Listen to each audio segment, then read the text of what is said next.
కోడిపందాలు, జూదాలు, పేకాటకి సంబంధించిన శిబిరాలు ఎవరైనా నిర్వహించినా కానీ దానికి సంబంధించిన ఏర్పాట్లు చేసినా కానీ పోలీస్ శాఖ నుంచి కఠినమైన చర్యలు తీసుకుంటాము. అటువంటి వేటికి కూడా పోలీస్ నుంచి ఎటువంటి అనుమతి లేదు. ప్రజలందరికీ కూడా తెలియపరిచేది ఏంటంటే వాళ్ళ దగ్గర ఏదైనా సమాచారం ఉన్నట్లయితే ఇట్లాంటి శిబిరాలు కానీ ఏదైనా బరులు కానీ ఏర్పాటు చేస్తున్నట్టుంటే పోలీస్ వారికి సమాచారం ఇస్తే వాటిని మేము ధ్వంసం చేయడం జరుగుతుంటుంది.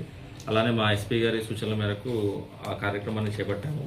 గ్రామాల వారీగా కూడా గత సంవత్సరం ఎవరైతే ఇట్లాంటి కార్యక్రమాలు నిర్వహించారో వాళ్ళందరి జాగ్రత్త తీసుకోవడం జరిగింది.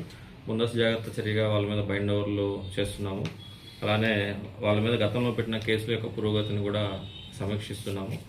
ఎవరైనా వీటిని ఆసరాగా చేసుకొని అసాంఘిక కార్యకలాపాలకు కానీ అలానే శాంతి భద్రతలు విఘాతం కలిగించినట్లయితే పోలీస్ వారి నుంచి చట్టపరమైన చర్యలు చాలా తీవ్రంగా ఉంటాయని హెచ్చరిస్తున్నాము. అలానే పండుగ అనేది ప్రశాంతమైన వాతావరణంలో సాంప్రదాయబద్ధంగా జరుపుకోవాలని చెప్పి సూచిస్తున్నాము. గ్రామస్తులు కూడా వాళ్ళ దగ్గర ఏదైనా సమాచారం ఉన్నట్లయితే ఎవరైనా వాళ్ళ గ్రామంలో ఇట్లాంటి అసాంఘిక కార్యక్రమాలు నాటుసారా, గుండాట, పేకాట, కోడిపందాలు లాంటికి సంబంధించి ప్రోత్సహిస్తున్నా అట్లాంటి ఏమైనా ఏర్పాటు చేస్తున్నా పోలీసు వారికి ముందస్తు సమాచారం ఇవ్వాల్సిందిగా తెలియపరుస్తున్నాము.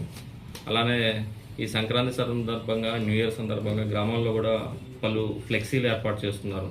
అంటే ఇతరులను కించపరిచే విధంగా, ఇతరుల యొక్క మనోభావాలు దెబ్బతినే విధంగా ఫ్లెక్సీలు ఏర్పాటు చేస్తున్నారు.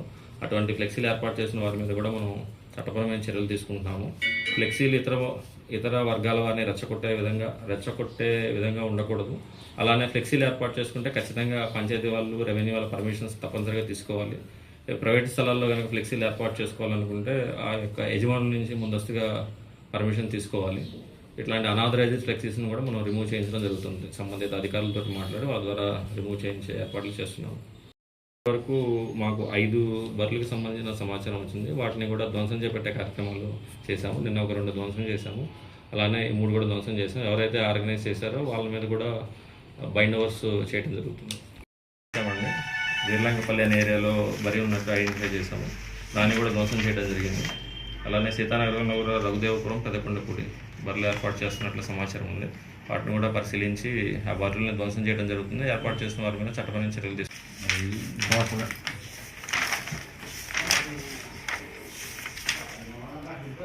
ఇప్పటి వరకు ఒక 10 ఐడెంటిఫై చేసాము. ఆ 10ని కూడా మనం ధ్వంసం చేయడం జరిగింది నిన్నటి రోజున. ఈరోజు కూడా ఇంకా సపరేట్గా డ్రోన్ టీమ్స్ అన్ని తిరుగుతున్నాయి.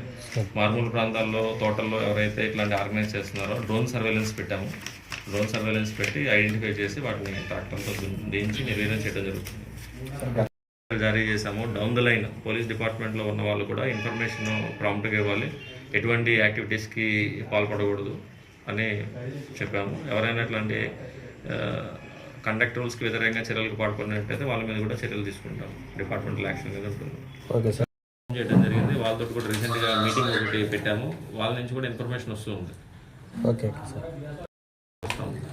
ఎవరైతే రిపీటెడ్గా బిఫోర్ లాస్ట్ ఇయర్ పెట్టి ఈ ఇయర్ కూడా పెట్టి ఇన్వాల్వ్ అవుతారో వాళ్ళ మీద ఆర్గనైజ్డ్ క్రైమ్ కింద కేసులు పెడతారు.